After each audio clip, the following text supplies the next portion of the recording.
A very good morning to all of you students. Today we are discussing an interesting topic for BSc Part 1, subject Physics, Paper 1, Unit 1, Motion of Satellite. Dear students, फिर से एक बार आपके समक्ष मैं Kamlesh Thakkar, assistant professor, government Bilasa girls PG college से। Dear students, आज हम बात करेंगे ऐसे टॉपिक पर जो थोड़ा इंटरेस्टिंग भी है और हम बहुत कम जिसके बारे में सोचते हैं, पर बहुत इंटरेस्ट ज़रूर रहता है हमारे पास। ये टॉपिक है मोशन ऑफ सैटेलाइट का। सो डियर स्टूडेंट्स, आपने कभी पहले सोचा है कि ये मोशन ऑफ सैटेलाइट क्या होता है?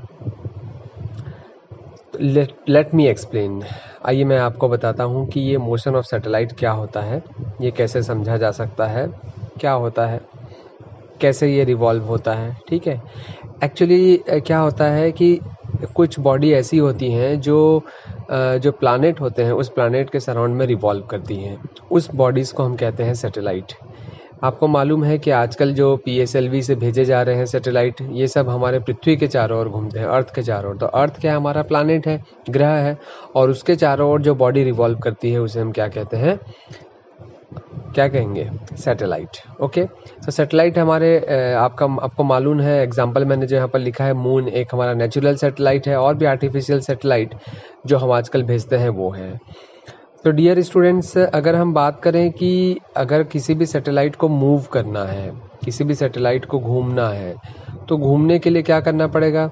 तो जब किसी सैटेलाइट को घूमना है तो घूमने के लिए हम देखेंगे, जैसे ये आप सैटेलाइट देख रहे हैं वो रिवॉल्व कर रहा है अर्थ के सराउंड में। तो इस सैटेलाइट को देखें तो इसमें एक ये जो एरो बता रहा है, ये बता रहा है कि हमेशा ये तभी घूम पाएगा जब इस पर एक रिक्वायर्ड फोर्स लगा हो। किसी भी बॉडी को सर्कुलर पथ या ऑर्बिटल पथ में मूव करने के लिए एक फोर्स की रिक्वायरमेंट रहती है, जिसे हम कहते हैं सेंट्रीपिटल फोर्स। जिसे हम कौन सा फोर्स कहते हैं? सेंट्रीपिटल फोर्स कहते हैं। लेकिन ये सेंट्रीपिटल फोर्स मिलेगा कहाँ से?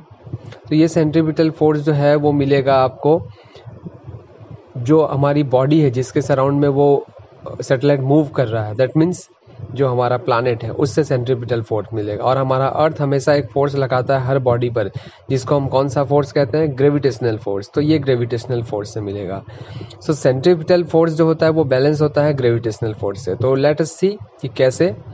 तो ये हमारा आपका देखिए मैथमेटिकल पोर्शन कि सेंट्रीपिटल फोर्स का जो फॉर्मूला होता है वो mv²/r होता है। ग्रेविटेशनल फोर्स का फॉर्मूला Gmm/r² होता है।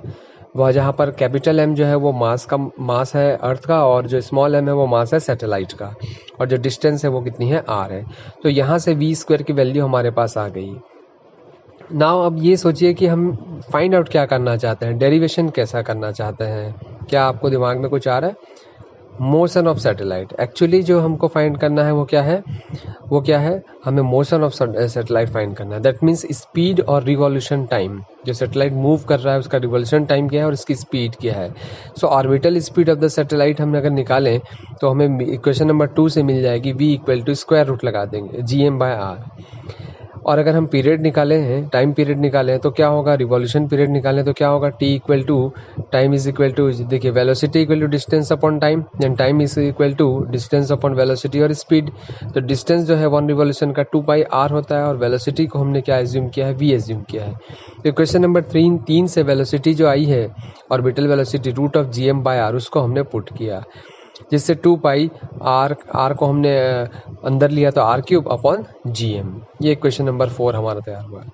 Dear students, now we know from the relation between G और G। आपने पिछली कक्षाओं में पढ़ा होगा कि गुरुत्वीय या ड्यू टू ग्रेविटी जो होती है, एक्सेलरेशन ड्यू टू ग्रेविटी और ग्रेविटेशनल कांस्टेंट में एक रिलेशन होता है, G=Gm/r², जहाँ पर r जो है वो रेडियस ऑफ प्लैनेट हमने मान लिया है, यानी कि अर्थ का रेडियस है। Now from the equation 3rd and 5th हम G की वैल्यू की जगह Gm की वैल्यू जो है Gr² को यदि हम इक्वेशन नंबर 3rd में रखते हैं, देखिए हमारा 3rd हमने फिर से यहाँ पर लिखा है v=√Gm/r। तो Gm के प्लेस पे हमने Gr² लिख दिया है इक्वेशन नंबर 5th की वैल्यू, जिससे हमारा जो ऑर्बिटल स्पीड आई वो आई r√Gr। और अगर हम पीरियड ऑफ रिवॉल्यूशन ऐसे ही फाइंड आउट करना चाहें तो उसे भी ले लेते हैं। तो उसमें भी जो Gm हमारे पास है, उस Gm के प्लेस पे हमने क्वेश्चन नंबर 5 से Gr² लिखा है, small Gr²।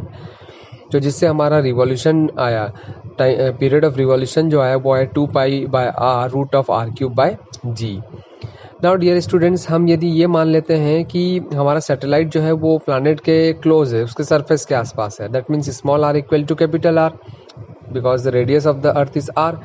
So v is equal to r√g/r. मतलब जो हमारे पास ऑर्बिटल वेलोसिटी का फॉर्मूला था उसमें स्मॉल r के प्लेस पे कैपिटल R हमने रख दिया, जिससे हमारा ऑर्बिटल वेलोसिटी की वैल्यू जो आई वो आ गई √g/r.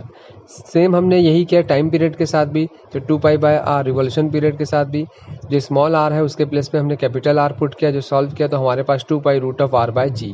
तो ये दोनों जो डेरिवेशन आए क्वेश्चन नंबर 8 और 9 वही हमारी ऑर्बिटल वेलोसिटी और टाइम पीरियड के लिए आए.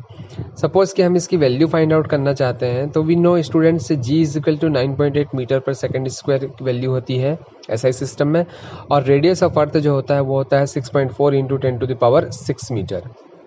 ये दोनों वैल्यूज़ को यदि हम पुट कर दे क्वेश्चन नंबर 8 और 9 में, तो हमें ऑर्बिटल वेलोसिटी जो होती है अर्थ नियर अर्थ सैटेलाइट की वो बहुत इजीली मिल जाएगी, जो कि हमें मिलती है अप्रॉक्सीमेट 8 किलोमीटर पर सेकेंड. मतलब अगर किसी भी सैटेलाइट को हमें उसकी ऑर्बिट में अर्थ के पास की ऑर्बिट में अगर स्थापित करना है तो क्या होगा, उसके लिए हमें स्पीड जो देनी पड़ती है वो 8 किलोमीटर पर सेकेंड की स्पीड देनी पड़ती है.